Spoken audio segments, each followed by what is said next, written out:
In today's video, I'm going to teach you how to add a vertical divider on your Weebly site. This is a fantastic way to enhance the visual structure of your website and create a clean, organized look. Let's dive into the process and break it down so that even if you're a beginner, you'll be able to follow along with ease. First things first, make sure you're in the Weebly site editor. Once you're there, pay attention to the top bar of your screen. You're going to click on Build, which is where the magic begins. Clicking on Build will reveal a list of elements on the left panel. This panel is essentially your toolbox, filled with various components that you can incorporate into your website by simply dragging and dropping them into place. Now, within that panel, you'll want to locate the divider element.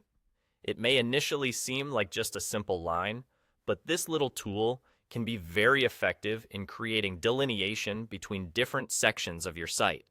Once you've found it, it's time for action. You can click and hold as you drag it over to your site.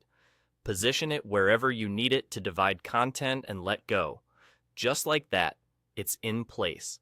Once your divider is where you want it. The next step is all about customization. Click on the divider in your site editor.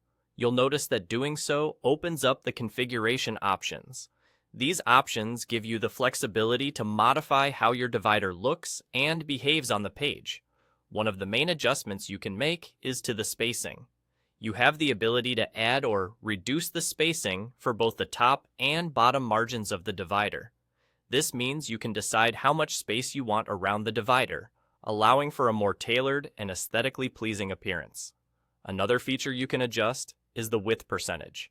This is particularly useful if you want the divider to stretch across a specific proportion of your content area. And that's all there is to it. With just a few simple clicks and drags, you've managed to add a vertical divider to your Weebly site. This small addition can really make a big impact on the overall look of your site. It's sleek, practical, and incredibly easy to implement. Perfect for keeping your content neat and accessible. I hope you found this guide helpful and feel more confident in customizing your Weebly site. Remember, practice makes perfect, and soon enough, you'll be navigating the Weebly site editor like a pro.